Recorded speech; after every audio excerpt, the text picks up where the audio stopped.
Assalamualaikum warahmatullahi wabarakatuh. Selamat pagi murid-murid Bapak yang Bapak cintai dan sayangi. Oke, kita lanjutkan materi yang kemarin.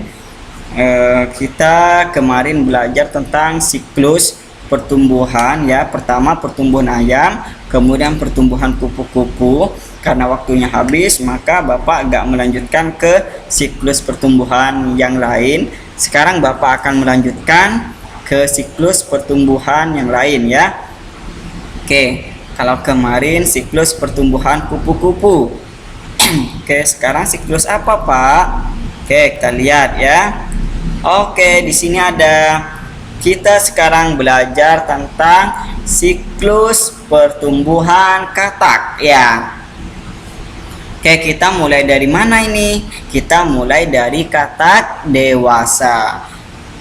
Di sini ada katak dewasa. Katak dewasa itu nanti kalau udah dewasa, dia tinggalnya itu mempunyai dua tempat, di darat dan di air ya. Oke, setelah katak dewasa ini mau bertelur ya, ingin berkembang biak, maka katak ini akan tinggal lama di sebuah air ya.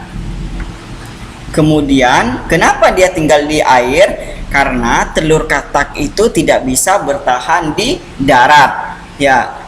Telur katak itu hidupnya di tempat yang basah. Oke, jadi katak itu tinggal di air beberapa minggu, kemudian katak itu bertelur ya. Setelah bertelur beberapa minggu itu ada di dalam air itu sekitar 2 minggu lebih ya katak itu. Habis itu telur katak itu menetas ya, istilahnya bukan menetas ya, berubah ya. Kalau ayam kan menetas ya, kalau ini berubah menjadi berudu ya. Berudu itu katak yang kecil yang ada kakinya kayak ikan ya. Seperti lele ya, cuman ada kakinya ya, lele berkaki ya, itu berudu ya. Kemudian berudu itu kakinya akan tumbuh besar ya. Kemudian yang di belakang itu tumbuh lebih besar lagi. Kalau ekornya tetap ya. Kenapa tetap? Karena ini nggak ada pertumbuhan di perut ya. Jadi ekornya itu masih panjang ya, kayak kadal. Setelah itu dia menjadi katak muda nih. Ekornya masih ada ya. Kakinya udah gede, cuma ekornya masih ada. Kenapa? Karena belum terjadi pertumbuhan pada tubuhnya, bagian badannya ya, tubuh. Oke, bagian perut, bagian leher, bagian punggung gitu ya, segala macam. Jadi ekornya masih panjang. Setelah itu katak muda ini akan berubah menjadi katak dewasa. Terjadi pertumbuhan pada badannya ya. Semakin gede maka ekornya itu akan ketarik semua badannya ya, maka hilang ya ekor itu ya. Jadi sekarang udah menjadi katak dewasa. Jadi katak dewasa menjadi bertelur, jadi berudu, katak muda, katak dewasa lagi. Itu namanya siklus pertumbuhan atau siklus kehidupan katak. Oke, lanjut. Lanjut ke materi berikutnya. Di materi ini kita lanjut di pertumbuhan nyamuk, siklus pertumbuhannya nyamuk. Oke, ini di bahasa Indonesia juga ya. Di nyamuk itu kita mulai dari nyamuk dewasa. Oke, di nyamuk dewasa itu akan terbang di sekitar air ya untuk bertelur, karena telur nyamuk itu hidupnya di air sama kayak katak ya. Oke, setelah itu dia akan bertelur di atas air ya. Biasanya air yang kotor yang sering nyamuk hinggap untuk bertelur, tapi tidak menutup kemungkinan air yang bersih pun di kamar mandi ya juga dihinggapi oleh nyamuk dewasa untuk bertelur. Setelah itu lama kelamaan telur ini akan berubah menjadi jentik ya. Tahu jentik kalian yang goyang-goyang itu ya, yang kayak cacing kecil yang goyang-goyang itu jentik namanya, itu anaknya telur ya, anaknya nyamuk ya. Oke, habis itu jentik ini berubah menjadi pupa ya. Kalau udah kecil nanti bentuknya pupa kayak ulat ya, kayak ulat gede lagi ya, lebih gede dari jentik. Kalau jentik itu kecil panjang, kalau pupa ini udah ada pertumbuhan ya, ada pertumbuhan di bagian kepala sama badannya ya.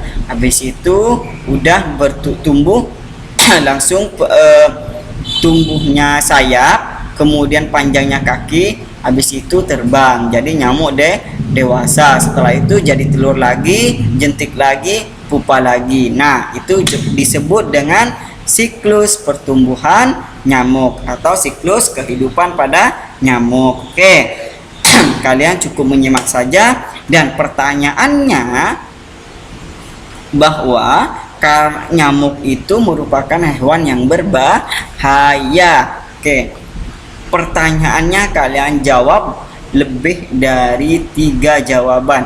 Apa yang akan kita terjadi pada diri kita jika kita digigit atau disengat nyamuk ya? Nyamuknya ini umum ya, bukan cuma nyamuk malaria, nyamuk umum ya.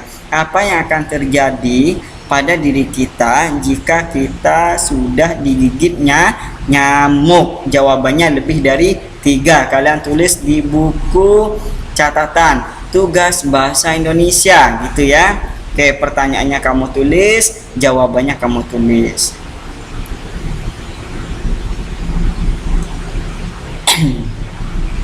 Oke, sekarang kita lanjut di bahasa Indonesia berikutnya. Di sini ada poster ya.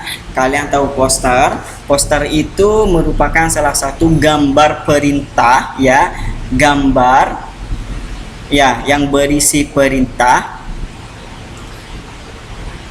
atau larangan ya kepada kita dengan tujuan tertentu gitu ya. Contohnya di sini ada gambar orang berlari.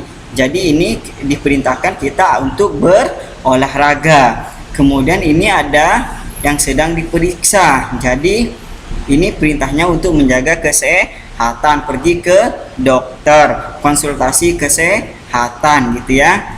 Oke, lanjut. Ini ada anak yang sedang sikat gigi untuk menjaga kebersihan ya. Kemudian ini ada anak yang sedang mengepel ya, menjaga kebersihan. Kemudian ini membersihkan apa ini? Membersihkan tempat ya, bak mandi ya. Kalau udah kotor bak mandinya dibersihkan. Kemudian ini sedang makan ya, Lani ya, mungkin ini Lani ya, sedang makan. Dia istilahnya makan makanan yang sehat ya. Itulah poster ya. Poster itu adalah informasi tertulis maupun gambar ya di dalam yang berisi perintah atau larangan ya dengan tujuan tertentu. Itulah poster. Nih larangannya, berarti dilarang membuang sampah sembarangan ya. Kalau terjadi hujan gede pasti ini akan terjadi banjir. Itu contoh posternya ya. Ini disuruh pergi ke rumah sakit ya. Kalau kita sedang sakit kita disuruh ke rumah sakit untuk periksa. Oke, cukup sampai di situ pelajaran hari ini. Terima kasih atas perhatiannya. Wassalamualaikum warahmatullahi wabarakatuh.